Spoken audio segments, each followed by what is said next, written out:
feels good. Momentum has been gained and been gaining over the last while. And I'm just so pumped to make videos. Like I'm enjoying it. This is fun. This is really fun. Okay. All right. What's up, you guys? My name is Sam Johnson. In this video today, I want to talk about kit lenses. Are they good? Are they bad, as I feel like a lot of people think they are? Specifically, I want to talk about the Canon 24-105 RF. So this is like the newest version of their 24-105. They have had a 24-105 for years. But this is the new RF mirrorless version, and yeah, I want to talk about four major things about this lens, four major aspects: the build quality, the features of this lens, the image quality, and I wanted to also talk about just like the overall enjoyment of the lens personally for me.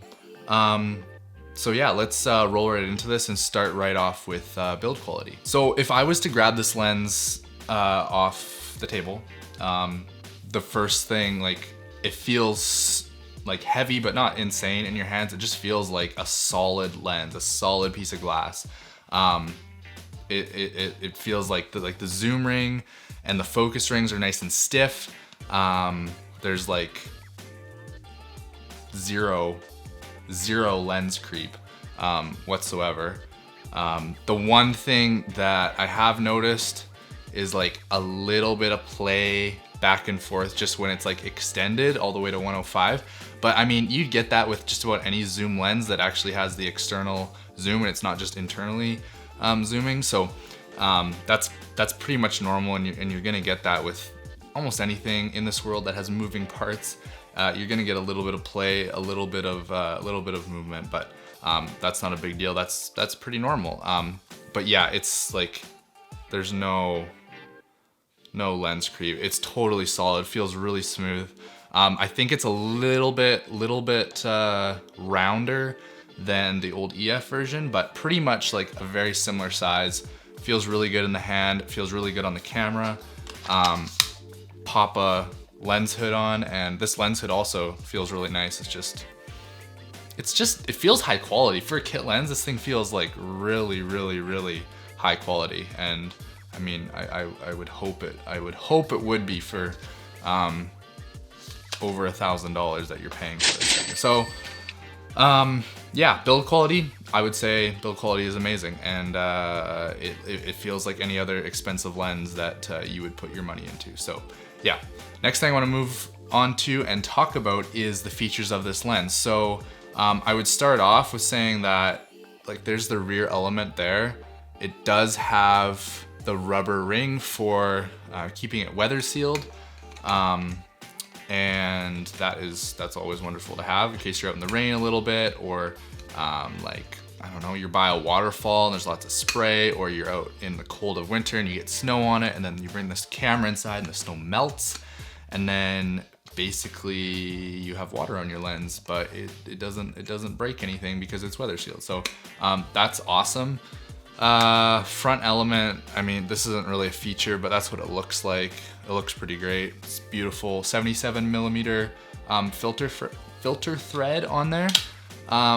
You have your zoom ring, your focus wheel, and your control wheel. And the control wheel is like the new thing from Canon. You can kind of program it to either set your like ISO or your aperture or even shutter speed, anything like that. I think you can kind of just about program it to whatever camera setting you want.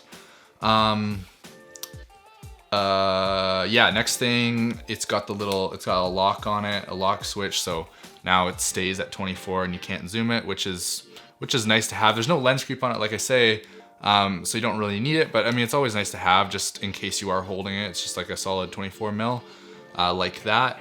It's got autofocus, manual focus, just about like any lens, and then it's also got image stabilization, which is awesome. You pay a lot more for it when you get it in your lens, so having it on a kit lens is quite nice. So yeah, keep that on, keep it on autofocus, and yeah, it's got just about all the features you would need on a lens. I mean, I don't think there's any other features that would come with a lens, really.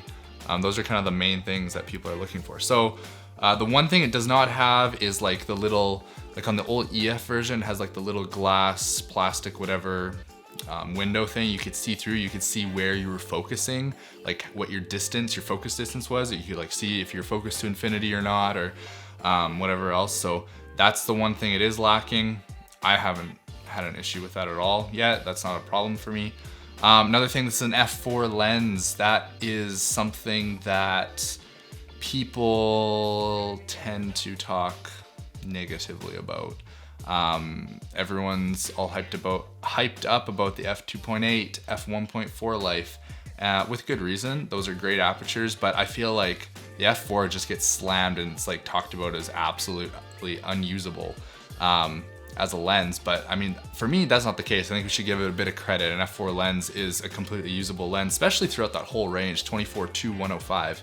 Having that constant f4 is great. Like with some of the cheaper smaller cameras that are on the market today, usually it's got a variable aperture, so it'll start at 3.5 and go up to 5.6 on the high end of the zoom. But with this, it just stays at f4 the whole time, which is awesome. And I think that's an awesome feature to have on the lens. And even though it doesn't go any lower than that, f4, you can still get some great photo. Whoa, whoa, whoa, whoa, whoa, whoa, whoa, whoa.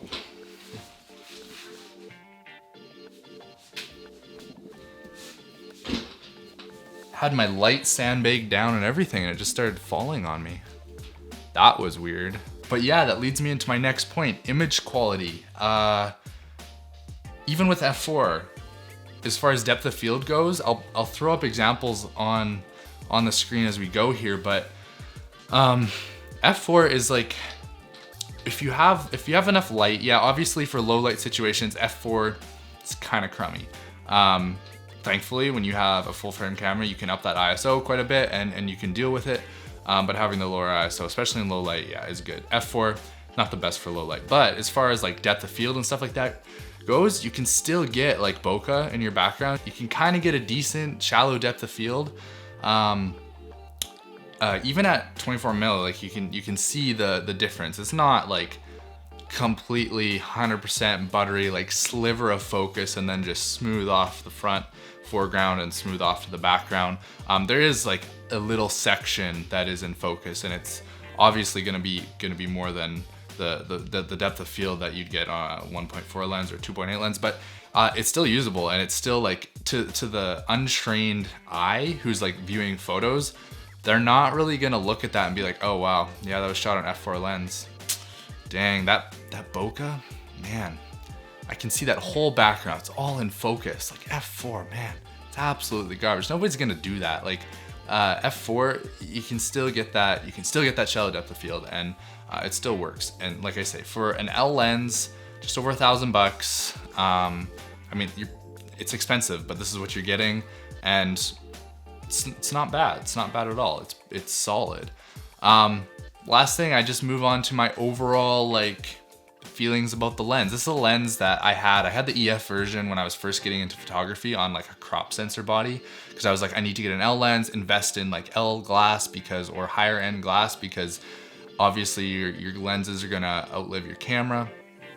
And that's what I did, and I loved it, and I shot a ton with it, and it worked out great. This is a great all-around lens, like obviously 24-105. This is such a versatile lens. Like it's an all-around lens. It really is. You got the 24-105, obviously. Like you can get wide shots, especially on a full-frame camera. You can get wide shots, and you can get sort of telephoto shots at the 105 mark. But yeah, I mean, it's a great all-around lens. If you had to throw one lens, take your camera on a trip, and have only one lens, and you had a wide variety of shots that you had to get, and you only had to take one lens, probably take this one, because yeah, you do have that wide, and you do have the focal length on the telephoto end as well.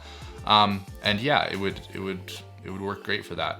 IS works great. You got the control wheel, autofocus, weather sealing. It's a solidly built lens. You throw the lens hood on, you get any bumps or anything like that, protects the lens. It's solid. It's a good size. It looks beautiful. It looks nice. RF glass is quite nice, and that's probably why it's like $1,000 more than the EF versions of it. But I mean, overall, yeah, like that's kind of what I would use it for. For everyday stuff, for the type of stuff I'm shooting right now, this is not kind of what I need, because I shoot on a 16-35. That's kind of my main lens right now, and that's what works for me. I don't really need this whole focal length in one lens. If I was traveling, like I say, I had to take one lens, this is probably a main option for me. But yeah, it just comes down to what you're shooting. Like, if you could only take one lens and you shoot only wide stuff, then just take a wide lens. And if you only shoot telephoto stuff and you can only take one lens, take a telephoto lens. But if you need right across the spectrum, I would use this lens and I would take it. And for everyday, like walking around and stuff like that, and especially for someone who's a beginner who bought like a new full frame camera from Canon, and they bought it with this kit, this lens that comes with it, and you just wanted to get shooting right away, this could last you for a long time, unless you're like a very niched professional that needs specific lenses, a specific glass.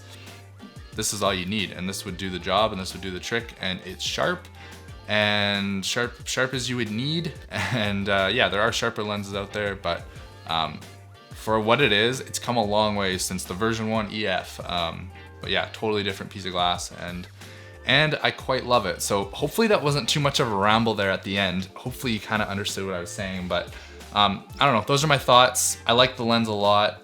I wanted to sell it as soon as I got it, but I kind of want to keep it now, because until I get something maybe like a 70-200, which I don't have at the moment and I would like to get, I think I'll keep this because it would be great for like all around portraits and stuff. I have lenses for portraits, but they're mostly prime, so always switching out and stuff is kind of a pain in the neck. But have this, and just to go and have that on the whole time, that would be helpful for me. That's kind of my personal use for it, and what I'm thinking in my mind, at least, for using it. But yeah, like I said, I was thinking of selling it, but I was like, actually, I should use this more. And yeah, I quite like it. That's it for me. Thank you for watching. Thank you for watching all the way to the end.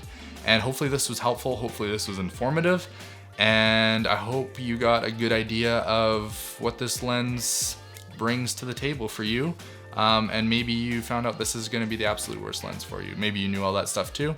Maybe you knew everything I told you about it, but yeah, that's just my perspective, and hopefully it helped. But yeah, if you did enjoy the video, please consider subscribing. It does help me out. I'm trying to grow, I'm trying to post more videos. If you have ideas for videos, what kind of videos you wanna see, you can always just comment below. Let me know what kind of videos you want me to make. And yeah, you can like the video as well if you did like it. And yeah, I think that's everything. So yeah, that's it. That's all I gotta say. Thank you for watching, and yeah, take care of yourself and stay safe out there. Peace out.